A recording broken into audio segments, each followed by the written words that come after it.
Nesse momento, na Toca da Raposa 2, acontece uma reunião com o Richard e a diretoria do Cruzeiro para falar sobre a citação do MP, sobre o envolvimento do jogador no esquema de apostas, enquanto atuava pelo Ceará na final de 2022.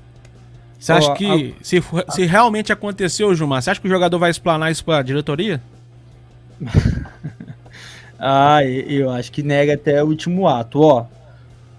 Segundo a Itatiaia, o Richard deixou a Toca chorando e provavelmente vai ser afastado até que isso se resolva. É complicado, a gente tem, né, no banco ali, só para o pessoal lembrar, Matheus Jussa, Neto Moura, o Alisson. Mas que faz o mesmo futebol que o Richard, acho que não o Richard, tem esse tal elenco, né? Ele resolveu o problema do sistema defensivo do Cruzeiro. Mas ele não é zagueiro, Gilmar. Sai da bolha. Acompanha taticamente o futebol. O Richard, ele resolveu um dos grandes problemas desse Cruzeiro. Que era, né, com o Pesolano, a respeito da saída de bola. O Cruzeiro tomou metade dos gols na temporada assim, e eu não tenho nem as estatísticas, mas eu falo assim meio de errar. Como o Cruzeiro tomou gol antes do Pepa dessa forma? E aí, não é porque mudou de treinador, é porque você tinha um problema ali. Você tinha que resolver. Qual foi o time daquele jogo contra o América no Independência, Diogo? A linha defensiva não é praticamente a mesma, se não for a mesma? Eu lembro que o Marlon jogou, o Rafael jogou, o Lucas Oliveira deve ter jogado, o Luciano Castanho, não sei se jogou, deve ter jogado, não sei.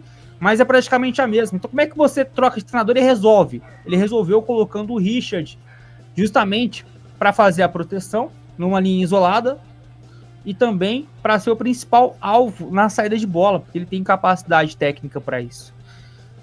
É uma perca, tá? Muito grande.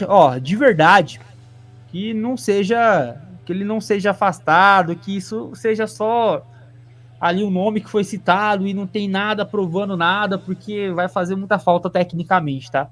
De verdade. Foi o que o Gilmar falou, na parte, ele é volante, ajuda muito na frente, fez até gol, né, pra homenagear o irmão dele, né, e ajudou a gente nos 3 pontos, né, então, pra você pegar o Richard e pega aquele time do Cruzeiro, da época do Paulo Pessolano, a gente tinha um problema de defesa, o velho sempre cravava isso, né, Gilmar? E isso começa no meio campo. Os volantes do Cruzeiro não fazem cobertura pra zaga. Isso faz aquele buraco, dá aquele... Aí muita gente fala assim, o zagueiro que errou, furou, perdeu a bola e tal, saiu o gol por causa de culpa da zaga. Muitas das vezes a culpa começa lá no meio campo, pra finalizar na zaga. Então o Richard resolveu esse problema, cara. Ele era o único jogador que conseguia. Porque a gente tem no time, por exemplo, o Neto Moura. Mas o Neto Moura vem desde o ano passado. É um grande jogador, tal, mas a gente já via algumas dificuldades do Neto Moura que o Richard conseguiu resolver. Aí você tem outro, e nem a função também do Neto Moura, mas é um jogador também que sabe fazer marcação, né? Realmente é complicado, né? Igual a situação aqui, a Luciana Carvalho falando, acho complicado afastar. Todo mundo é inocente até que se prove o contrário. Eles têm que provar que o atleta é culpado. Tem essa questão, o Cruzeiro vai determinar isso ainda, gente. A gente não falou que afastou o atleta, né? O Cruzeiro vai definir. A gente deu uma opinião sobre precaução. Na verdade, vou trazer para você aqui uma aspas. Quem que disse isso, Diogo? Eu tô meio voado aqui nos comentários. Foi o Ricardo Aguiar, foi isso? Foi o Luciano Carvalho. Uhum. Pode pôr na tela o comentário dela. Eu vou comentar com vocês aqui o que disse um advogado sobre essa situação, tá? Um advogado cruzeirense. Em cima até de uma publicação do Samuel Venâncio no Twitter. A coisa é séria, tá, gente? Isso aqui não se trata de... Esqueça a questão técnica. Poderia ser o Bruno Rodrigues, tá? Isso aqui é coisa muito séria. O Samuel Venâncio publicou o seguinte agora à tarde no seu Twitter. Informação importante citando o volante Richard na investigação sobre manipulação de apostas. Claro que antes de tomar qualquer medida, o clube precisa ouvir o jogador. Provando tudo e o atleta sendo denunciado pelo MP, não existe outro caminho que não seja o afastamento. Aí, olha só o que um advogado cruzeirense disse, né? Ponderando, Samuel Venâncio, se me permite, a adequada eventual decisão de clube se prestigiar a presunção de inocência, ou seja, aguardar a condenação, ou seja, ouve o jogador e fala, o jogador fala que é inocente, aí ele presume que realmente ele seja,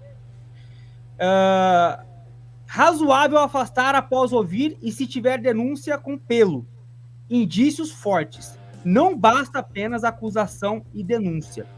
É uma sugestão, em outras palavras aqui, que o cara faz. Eu não sei qual vai ser a medida do jurídico do Cruzeiro. Fato é também, Luciana, quem está mais participando aqui, o Ricardo, o Wembley, Lucas Formiga, Edmar Júnior. Fato é que esses caras manjam muito mais, né, da questão jurídica do que eu. Eu sei bosta nenhuma perante esses caras, mas há quem diga, quem é da área, que o ideal seria o afastamento para o Cruzeiro se privar de qualquer problema a curto, médio ou longo prazo. O que o jurídico do Cruzeiro... Porque aí, né, Jonathan, não vai ser uma decisão do Ronaldo, do Pepa, não vai ser do Pedro Martins, eu acho que vai passar muito pelo jurídico do Cruzeiro. O jurídico que deve ir atrás agora do que já foi citado o Richard, né, nessas negociações do Ministério Público de Goiás, e aí analisar, e aí eu acho que o jurídico talvez vai ser o setor que mais vai ter força na decisão de afastar ou manter. Repito, tá, nação? Eu quero o melhor pro Cruzeiro, e eu tô já meio de, sabe, cabeça em pé, cabelo em pé, eu quero menos problema cada vez mais pro Cruzeiro nessa área. Então eu já sou bem cabreirão, eu já afastava. Se o jurídico vai tomar essa decisão, eu não sei. Fato é que o Cruzeiro perde muito tecnicamente, isso é fato. Mas aí a gente tem que também ser, ter a consciência no lugar. E hoje teve visita, né, do Vin Diesel lá no estádio Mineirão, né? Vin Diesel, aí, postando a foto aí, e reconhecendo o gramado, o Gilmar. Nessa foto, assim, não tá tão feio, né, Gilmar? Uns pontinhos aqui, um pontinho ali, mas quando você olha por cima, meu Jesus. Tá legal, não. Eu fui recentemente lá, vocês estão ligados, na Arena Corinthians. Isso aqui não é um tapete, isso aqui é um carpete. Você vai, olha o gramado do Corinthians. É literalmente um tapete. É muita diferença, Joe. Muita diferença. Não sei qual foi a conclusão do Cruzeiro. Não sabemos de fato como é que vai estar amanhã o gramado. Pintado com certeza. Isso é fato. Sim. Mas não tá legal não, cara. De fato, o pessoal vai começar a ver uns verdinhos mais escuros, né? Aqueles verdinhos mais escuros. Pode saber que ali foi pintado, tá? Não é natural.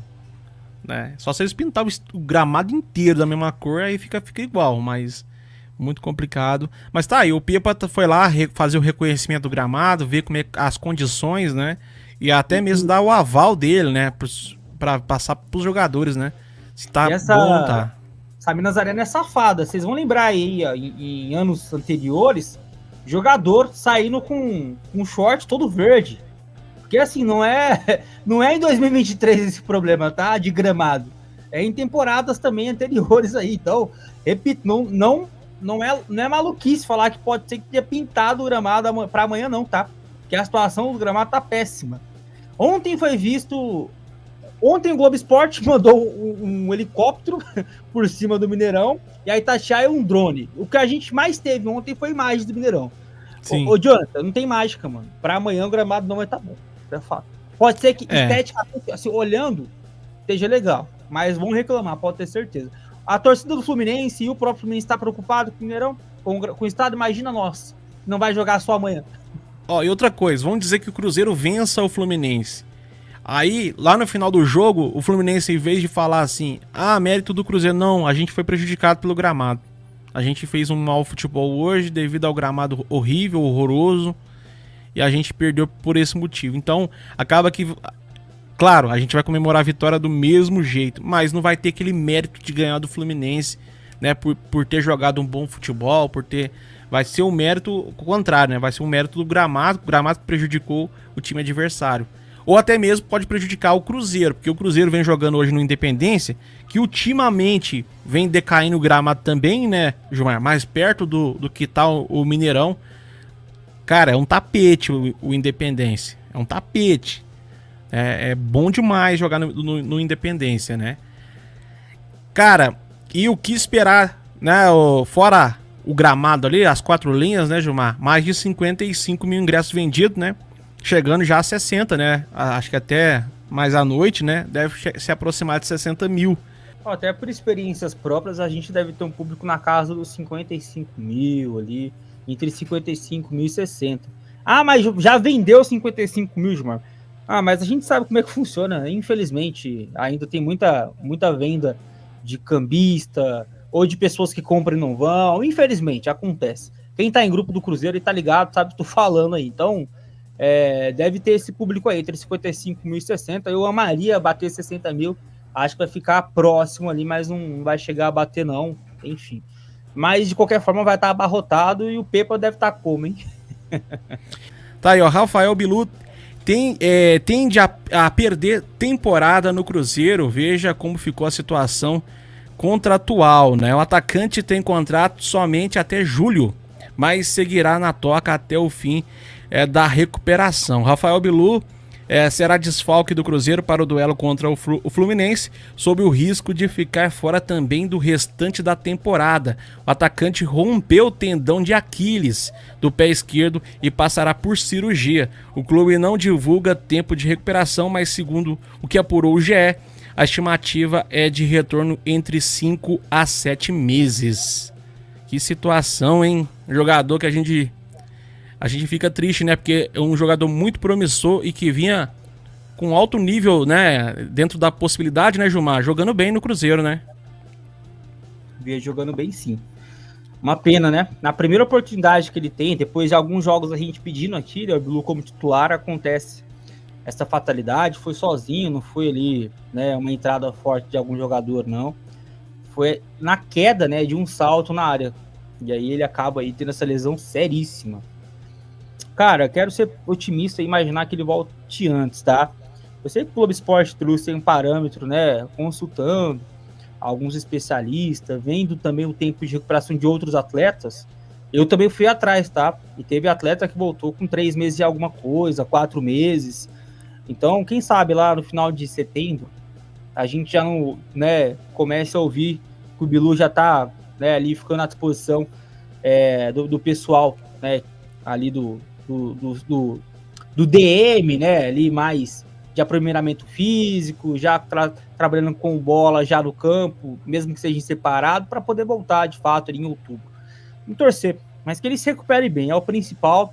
Também não adianta forçar uma recuperação rápida para, né, o jogador, o atleta voltar com um tempo reduzido e consequentemente mais propício novamente a se lesionar no mesmo lugar. Mas boa recuperação aí pro Rafael Bilu, péssima notícia. Eu sou Cruzeiro, sou ex-campeão da Copa do Brasil, sou tetracampeão brasileiro, Libertadores, só eu que tenho vindo. Meu coração é Cruzeiro.